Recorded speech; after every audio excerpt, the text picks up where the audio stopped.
வணக்கம். திரையரங்கம் மகுடம். விஷால் கதாநாயகனாக நடித்திருக்கக்கூடிய திரைப்படம். இந்த திரைப்படத்தின் இயக்குனரும் அவர்தான். தந்தை மகன் என்ற இரண்டு மாறுபட்ட கதாபாத்திரங்களில் இந்த திரைப்படத்தில் நடித்திருக்கிறார் விஷால். கிருபாகரன் அப்படின்ற கதாபாத்திரத்தில் விஷால் வராரு. அவர் மெடிக்கல் ரெப்ரசன்டேட்டிவ். அவருடைய மனைவி ஜமுனா. அந்த ஜமுனா கதாபாத்திரத்தில் நடித்திருப்பவர் துஷாரா விஜயன். இவங்க ரெண்டு பேருக்கும் ஒரு பையன் பொண்ணு பள்ளிக்கூடத்தில் படிச்சுக்கிட்டு இருக்கவங்க. இப்படி இருக்கக்கூடிய கிருபாகரனுக்கு சொந்தத்தில் ஒரு கார் வாங்கணும் அப்படின்றது ஒரு ஆசை. படிப்படியாக முயற்சி செய்து ஒரு செகண்ட் ஹேண்ட் காரை BMW காரை வாங்குறாரு. லோனுக்கு தான். அந்த காரை வாங்கி தன்னுடைய குடும்பத்துடன் குன்னூருக்கு பயணம் செஞ்சு போகணும் அப்படின்னு சொல்லிட்டு பயணம் செஞ்சு போகும்போது குன்னூருடைய மலைப்பகுதியில் பயணம் செஞ்சு போயிட்டு இருக்கும்போது சில மனிதர்களால் தாக்கப்பட்டு அவருடைய மனைவி மரணத்தை சந்திக்க வேண்டிய நிலை உண்டாகிறது. அவருடைய மகளான சிறுமியும் அந்த தாக்குதலில் தன்னுடைய உயிரை இழக்கிறாள். தன்னுடைய மகனை கையில் பிடிச்சிக்கிட்டு அந்த இடத்துலேருந்து தப்பிக்கிறாரு கிருபாகரன் கதாபாத்திரத்தில் வரக்கூடிய விஷால். அதற்கு பிறகு நமக்கு வேறொரு கதாபாத்திரம் காட்டப்படுகிறது. அந்த கதாபாத்திரம் லிங்கா. விசாகப்பட்டினத்தில் இருக்கக்கூடிய அந்த லிங்கா ஒரு வயதான டான் கதாபாத்திரம். அந்த கதாபாத்திரத்திலும் நடித்திருப்பவர் விஷால் தான். கடலோர பகுதியில் வாழக்கூடிய மீனவர்களுடைய தலைவனாக எத்தனையோ வருடங்களுக்கு முன்னால் இருந்தவர் லிங்கப்பா என்ற லிங்கா. அந்த மீனவ மக்களின் கடவுளாக அவர் இருக்கிறார். அந்த மீனவர்கள் வாழக்கூடிய பகுதியை ஆக்கிரமிப்பு செய்ய வேண்டும் என்று சில சக்திகள் முயற்சிக்கின்றன. அதற்கு எதிராக இருக்கிறார் லிங்கா. அப்படிப்பட்ட நிலையில் லிங்காவின் மனைவி அன்னபூரணியை அந்த சதித்திட்டம் தீட்டக்கூடிய மனிதர்கள் தீர்த்து கட்டுகிறார்கள். அப்போது உயிருடன் இருக்கக்கூடிய தன்னுடைய அன்பு மகன் கிருபாகரனின் எதிர்காலத்தை நினைத்து கவலைப்படக்கூடிய லிங்கா ஒரு திட்டத்தை தீட்டுகிறார். தன் தந்தை ஒரு கொடிய மனிதன் என்ற எண்ணம் அந்த இளம் வயதில் கிருபாகரனின் மனதிற்குள் உண்டாகி விடுகிறது. வருடங்கள் கடந்தோடி விட்டன. அந்த கிருபாகரன் இப்போது வளர்ந்து மெடிக்கல் ரெப்ரசன்டேட்டிவாக ஆகி சில சதிகாரர்கள் செய்த சூழ்ச்சியால் தன்னுடைய மனைவியையும் மகளையும் இழந்த அவல நிலையில் இப்போது வாழ்ந்து கொண்டு இருக்கிறான். இப்படிப்பட்ட நிலையில் லிங்கா தன்னுடைய அன்பு மகன் கிருபாகரனை தேடி வருகிறான். தன் தந்தையை பார்த்ததும் எரிமலையென ஆகிறான் கிருபாகரன். அப்போதுதான் லிங்காவின் கடந்த கால வாழ்க்கை முழுமையாக அவனுக்கு கூறப்படுகிறது.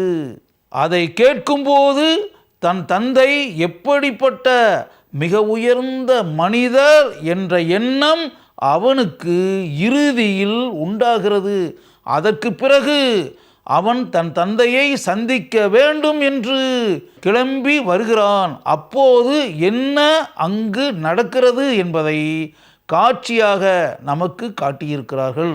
தன் தந்தை இருந்த இடத்தில் மீனவர்களுடைய காவலனாகவும் கடவுளாகவும் இப்போது அமர்கிறான் கிருபாகரன். அத்துடன் இந்த திரைப்படம் முடிவடைகிறது. கிருபாகரன் கதாபாத்திரத்தில் விஷால் ரொம்ப அருமையாக பண்ணியிருக்காரு, இயல்பாக பண்ணியிருக்காரு. அதே நேரத்தில் லிங்கா அப்படின்ற அந்த டான் கதாபாத்திரம் இருக்குல்ல, அந்த டான் கதாபாத்திரத்தில் மிகவும் அருமையாக நடித்திருக்கிறார் விஷால். இரண்டு கதாபாத்திரங்களுக்கும் தனித்தனி பாணியில் வாய்ஸ் கொடுத்துருக்காரு விஷால். ஜமுனா கதாபாத்திரத்தில் துஷாரா விஜயன் அருமையாக நடிச்சிருக்காங்க. அந்த கதாபாத்திரத்தில் எந்த அளவிற்கு தன்னுடைய தனித்துவ நடிப்பை வெளிப்படுத்த வேண்டுமோ அதை துஷாரா விஜயன் மிகவும் சிறப்பாக செய்திருக்கிறார். மீனவ பெண் அன்னபூரணியாக வருபவர் அஞ்சலி.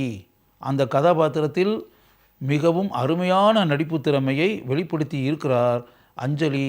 பாடல் காட்சியில் மிகவும் சிறப்பாக அவர் விஷாலுடன் சேர்ந்து நடனம் ஆடியிருக்கிறார். துஷாரா விஜயனின் தந்தையாக நடித்திருப்பவர் தம்பி ராமையா.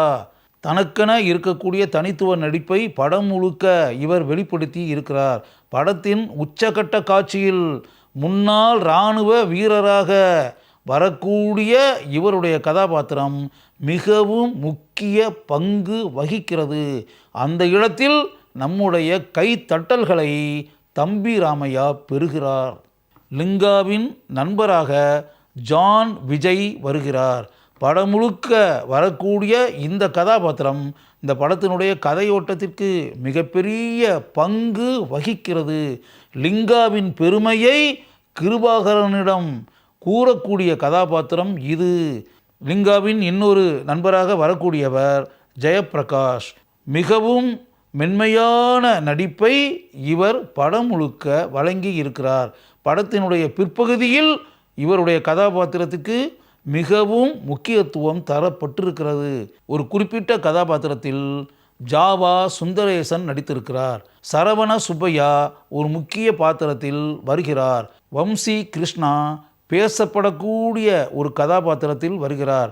நடிப்பு திறமையை நன்கு வெளிப்படுத்தக்கூடிய ஒரு கதாபாத்திரத்தில் அபு சலீம் வருகிறார். மாறுபட்ட ஒரு கதாபாத்திரத்தில் ஆர்ஜே நடித்திருக்கிறார். இந்த திரைப்படத்தினுடைய கதையை ரவி அரசு எழுதியிருக்கிறார். ஒரு கமர்ஷியல் திரைப்படத்திற்கு தேவையான அனைத்து அம்சங்களும் இந்த திரைப்படத்தின் கதையில் இருக்கின்றன. இந்த திரைப்படத்தின் திரைக்கதையை விஷால் எழுதியிருக்கிறார். ஒரு வர்த்தக ரீதியான திரைப்படத்திற்கு எப்படிப்பட்ட விஷயங்கள் கட்டாயம் இருக்க வேண்டும் என்பதை நன்கு உணர்ந்திருக்கக்கூடிய விஷால் அதை மனதில் வைத்து கொண்டு இந்த திரைப்படத்தினுடைய திரைக்கதையை அமைத்திருக்கிறார். விஷால், பொன் பார்த்திபன், ஆனந்த் குமரேசன் இந்த 3 பேரும் இணைந்து இந்த திரைப்படத்தின் உரையாடல்களை எழுதியிருக்கிறார்கள். பல இடங்களில் இந்த திரைப்படத்தின் உரையாடல்கள் கைதட்டி பாராட்டக்கூடிய அளவிற்கு இருக்கின்றன. ரிச்சர்ட் எம் நாதன், அபிநந்தன் ராமானுஜம், ஜெய் கார்த்திக் இந்த 3 சினிமாட்டோகிராஃபர்களும் இந்த திரைப்படத்தின் ஒளிப்பதிவாளர்களாக பணியாற்றி இருக்கிறார்கள். இரவு நேர காட்சிகள் நிறைந்திருக்கக்கூடிய இந்த ஆக்ஷன் திரைப்படத்தில் இந்த 3 ஒளிப்பதிவாளர்களும் தங்களுடைய அருமையான சினிமாட்டோகிராஃபி திறமையை வெளிப்படுத்தி ஆழமான முத்திரைகளை பதித்திருக்கிறார்கள். NB ஸ்ரீகாந்த் இவர்தான் இந்த திரைப்படத்தினுடைய படத்தொகுப்பாளர். இவருடைய பணி பாராட்டும் வகையில் இருக்கிறது.